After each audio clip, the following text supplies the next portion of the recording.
কুহেলি এবং সহেলি তারা দুই বোন নতুন বিয়ে করে শ্বশুর বাড়িতে আসে। তারা দুই বোনই ছিল আম পাগল। তারা সবসময় আম খেতে বড্ড বেশি পছন্দ করে, আর তারা শ্বশুর বাড়িতে এসেও তাদের আম খাওয়ার অভ্যাসটা পাল্টাতে পারে না। এই সহেলি, কালকে তো আমাদের প্রথম রান্না করার পালা, তাই না? কালকে আমরা সবার জন্য কি রান্না করব? আমি তো ভেবেই রেখেছি, আমরা মায়ের বাড়ি থেকে যে আমের পেটিটা নিয়ে এসেছি ওগুলোতে পুরো পাকা পাকা আম ভর্তি। আমি ম্যাঙ্গো আইসক্রিম, আমের লস্যি আর আমের পরোটা সবকিছুই বানাবো, আর তুই শুধু আমার হাতে হাতে সাহায্য করে দিবি। ও, তাহলে তো খুব ভালো হবে। আমি আর তুই আম খেতে খুব ভালোবাসি, তাই না? আর দেখবি, আমাদের শ্বশুর বাড়ির সবাই আমের সুস্বাদু খাবারগুলো খেয়ে আমাদের অনেক প্রশংসা করবে, আর ওনারাও আমাদের দুই বোনের মতো আমের ফ্যান হয়ে যাবে। এই বলে তারা দুই বোনে রাত্রিবেলা যে যার রুমে চলে যায়। সেদিন বিয়ের পর তাদের শ্বশুর বাড়িতে প্রথম রাত ছিল, তাই তারা দুই বোনে নিজেদের স্বামীদের জন্য দুধের গ্লাস না নিয়ে গিয়ে আমের শরবত নিয়ে যায়। আর সেটা দেখে সহেলির বর সুমন বলে, কি ব্যাপার সহেলি, এখন তো তোমার দুধ নিয়ে আসার কথা, তুমি ম্যাঙ্গোর শরবত কেন নিয়ে এসেছো? সুমন, আসলে এখন দুধ নিয়ে আসতে গেলে অনেক ঝামেলা, আর তাছাড়া যে দুধ খায় তাকে আমার একদমই ভালো লাগে না। আমি তোমার জন্য ম্যাঙ্গো শরবত বানিয়ে এনেছি, শুধু তোমার জন্য নয়, ওদিকে কুহেলিও তোমার বর্দার জন্য ম্যাঙ্গো শরবত বানিয়ে নিয়ে গেছে। ও বাবা, তার মানে তোমরা দুই বোন পুরোপুরি ভাবে পাগল, মানে বলতে গেলে আম পাগল। এই বলে সুমন এবং সহেলি ঘুমিয়ে পড়ে। ওদিকে কুহেলিরও ঠিক একই রকমের অবস্থা হয়। কুহেলির স্বামী কৈলাসও তাকে একই প্রশ্ন করে, আর কুহেলি তার স্বামীকে একই কথাই বলে। এভাবেই দেখতে দেখতে সেই রাতটা কাটে। পরের দিন সকালবেলা কুহেলি এবং সহেলি তারা দুই বোনই তাড়াতাড়ি ঘুম থেকে উঠে বাড়ির সমস্ত কাজ করে আর সকলের জন্য রান্নাবান্না করতে থাকে। কয়েক ঘন্টা পর সুমন, কৈলাস এবং তাদের মা প্রিয়াঙ্কা দেবী খাবার টেবিলে এসে বসে। তখন সুহেলি এবং কুহেলি দুই বোনে এক এক করে খাবার নিয়ে এসে টেবিলের উপর রাখতে থাকে। সেই খাবারগুলো দেখেই বোঝা যায় সমস্ত খাবারগুলো আম দিয়ে তৈরি করা হয়েছে। বৌমা, এগুলো কি খাবার? আমি তো কিছুই বুঝতে পারছি না। এগুলো সবই হলুদ রঙের কেন? তোমরা কি এই খাবারগুলো সব আম দিয়ে রান্না করেছো? হ্যাঁ মা, আসলে আমরা দুই বোনে আপনাদের সবার জন্য আম দিয়ে সমস্ত কিছু রান্না করেছি। এই দেখুন না, আম সত্ত্ব, ম্যাঙ্গো আইসক্রিম, ম্যাঙ্গো জুস, আরো নানান রকমের খাবার, যেগুলো আপনারা একবারও খেয়ে দেখেননি। এত গরম পড়েছে, আমরা কাঁচা আমের শরবত বানিয়েছি, আপনারা খেয়ে দেখুন কেমন হয়েছে। আর এই ম্যাঙ্গো কাস্টার্ডটা খেয়ে দেখতে পারেন, এটা কিন্তু খুবই ভালো হয়েছে। এভাবেই তারা দুই বৌমা আম দিয়ে বিভিন্ন রকমের খাবার বানিয়ে তাদের শ্বশুরবাড়ির সকলকে খাওয়ায়। প্রথম প্রথম শ্বশুরবাড়ির লোকেরা তাদের দুই বৌমাকে কিছুই বলে না। তারা আম দিয়ে যা যা খাবার বানিয়ে দেয় সকলেই চুপচাপ মুখ বুজে খেয়ে নেয়। অন্যদিকে আর তারা দুই বোন আম খেতে পছন্দ করতে বলে তারা প্রত্যেক দিনই আম দিয়ে বিভিন্ন খাবার বানাতে থাকে। এভাবেই দেখতে দেখতে কিছুদিন কাটে। একদিন সহেলির জন্মদিন ছিল, আর সেই সহেলির জন্মদিনে সুমন সবকিছু আয়োজন করে এবং নিজে হাতে সমস্ত কিছু ডেকোরেট করে। সে তাদের বাড়িটাকে খুব সুন্দরভাবে সাজিয়ে তোলে। দেখো সহেলি, বাড়িটা কত সুন্দর লাগছে, তাই না? আর এই দেখো, আমি তোমার জন্য চকলেট কেক নিয়ে এসেছি, আর একটা সারপ্রাইজ গিফটও আছে। আমার জন্য আবার সারপ্রাইজ গিফটও নিয়ে এসেছো? কিন্তু আগে বলো না সেটা কি? কি ব্যাপার সহেলি, আমার গিফট পেয়ে তুমি খুশি হওনি? তোমার মুখটা এরকম হয়ে গেল কেন? উফ, তুমি আগে বলো তো আমার জন্য কি সারপ্রাইজ গিফট এনেছো, তারপর আমি তোমাকে বলবো। এই দেখো, দেখিয়ে দিলাম তোমাকে, তোমার জন্য একটা ডায়মন্ড রিং নিয়ে এসেছি। আর তোমার পছন্দ হয়েছে তো? দেখো, খুশি তো? কি ডায়মন্ড রিং? না না সুমন, আমি খুশি হইনি। তুমি তো জানো আমি এসব কিছু পছন্দ করি না। তুমি যদি আমার জন্য চকলেট কেকের জায়গায় ম্যাঙ্গো ফ্লেভারের কেক নিয়ে আসতে পারতে তাহলে আমি সেটা দেখে অনেক খুশি হতাম। আর হ্যাঁ, ওই ডায়মন্ডের রিং এর জায়গায় তুমি যদি আমার জন্য একটা গাড়ি ভর্তি আম নিয়ে আসতে তাহলে তো আর কোনো কথাই হতো না। হ্যাঁ, সহেলি একদম ঠিক বলছে। আম ছাড়া কি অন্য কিছু ভালো লাগে এই গরমকালে? দেখো বৌমা, এত কিছু আমার ছেলে এত কষ্ট করে তোমাদের জন্য জোগাড় করলো, আর ডায়মন্ডের রিংটাও অনেক কষ্ট করে কিনে এনেছে। তারপরও তুমি কিভাবে বলছো যে তোমার কিছুই ভালো লাগছে না? তোমরা শুধু কি আম ছাড়া কিছুই চেনো না? হ্যাঁ মা, তুমি ঠিকই বলেছো। এইসব কিছু নিয়ে আসা আমার একদমই উচিত হয়নি।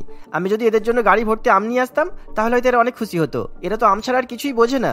এই বলে প্রিয়াঙ্কা দেবী এবং সুমন সেখান থেকে চলে যায়। এদিকে তারা দুই বোনও নিজেদের রুমে গিয়ে একে অপরের সঙ্গে গল্প করতে শুরু করে। কুহেলি, জানিস তো আমার মনে হচ্ছে আমরা বাড়িতেই আছি। আমরা এখানে নিজেদের খুশি মতো যখন ইচ্ছা আম খেতে পারছি, আর এখানে আমাদের কেউ কিছু বলার মতো নেই। বল। সেটাই তো, আমারও খুব ভালো লাগছে। আর তোর মনে আছে আগে আমরা কিভাবে আম খেতাম, আর আমাদের শাশুড়ি মায়ের মতোই আমাদের মাও এরকম ভাবে বারণ করতো। আসলে বিয়ের আগে কুহেলি এবং সহেলি দুই বোন যখনই আম নিয়ে বসতো তখনই তারা অনেক অনেক আম খেত, আর তারা প্রচন্ড দ্রুত গতিতে আম খাওয়ার জন্য মুখের চারিদিকে আম লাগিয়ে ফেলতো। আর এটা দেখে তাদের মা বলতো, এই তোদের অবস্থাটা কি হচ্ছে তোরা দেখেছিস? মুখের চারিদিকে আম লাগিয়ে বসে আছিস। এখন যদি কেউ বাইরে থেকে চলে আসে তোদেরকে দেখে তো ভয় পেয়ে যাবে। দেখ তোদের দুই বোনকেই বলছি, এরকম এত বেশি আম খাস না।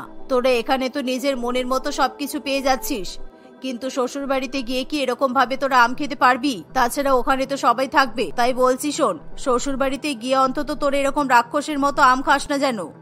এভাবে সহেলি এবং কুহেলির মা তাদেরকে আম খেতে বারণ করত, কিন্তু সহেলি এবং কুহেলি তাদের মায়ের কথাতে কোনো রকমের পাত্তা দিত না। তারা এখনো পর্যন্ত নিজেদের ইচ্ছা মতো আম খেতে থাকে। এসব কথা মনে পড়তেই তারা দুই বোন অনেক জোরে জোরে হেসে ওঠে। তখনই সেখানে প্রিয়াঙ্কা দেবী এসে বলে, বৌমা এসব তোমরা কি বলছো? দেখো আমরা কিন্তু ওরকম আর আমের খাবার খেতে পারবো না। ওই খাবারগুলোতে কত মিষ্টি থাকে বলতো। তাছাড়া তোমরা তো জানো আমি সুগারের পেশেন্ট। এই আমাদের সব কথা শাশুড়ি মা শুনে ফেললো নাকি? এই কুহেলি, তুই কি একটু আস্তে আস্তে কথা বলতে পারিস না? এত জোরে জোরে হাসার কি দরকার ছিল? তুইও তো কত জোরে জোরে হাসছিলি। এই শাশুড়ি মাটাও না আমাদের পেছন পেছন ঘুরে বেড়াচ্ছে। হ্যাঁ ঠিকই বলেছিস, আমাদের উপর নজর রাখছে আর দেখছে আমরা কেমন ভাবে আমের রেসিপি বানাচ্ছি। দেখুন মা, আপনার সুগার আছে সেটা তো আমরা ভালো করেই জানি, কিন্তু এই সামান্য মিষ্টি খেলে কিছুই হবে না। আপনি নিশ্চিন্তে আম খেয়ে যান, কিচ্ছু হবে না।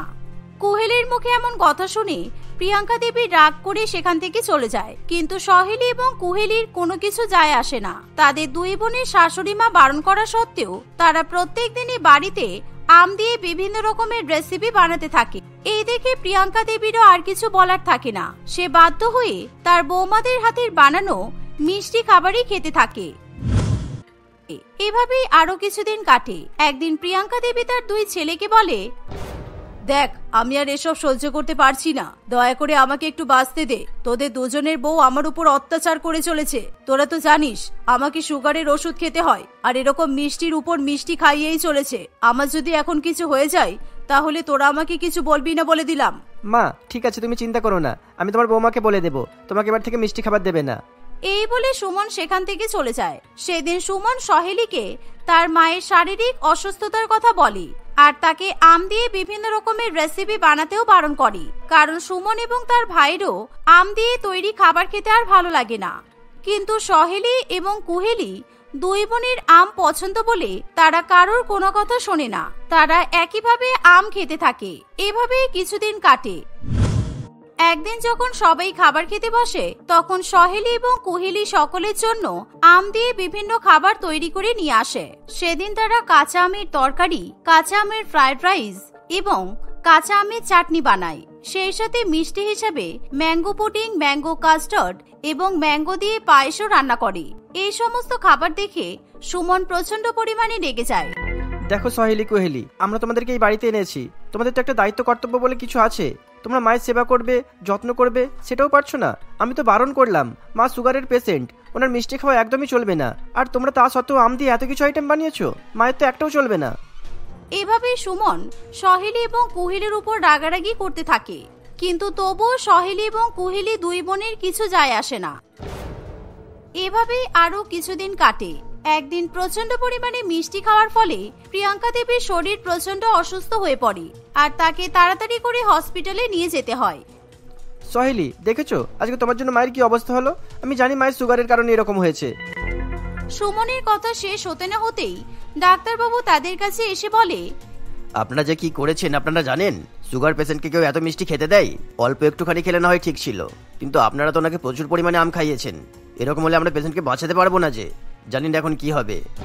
এই বলে ডাক্তারবাবু সেখান থেকে চলে যায়। ডাক্তারবাবুর কথা শুনে সহেলি, কুহেলি, সুমন এবং কৈলাস সকলেই খুবই চিন্তায় পড়ে।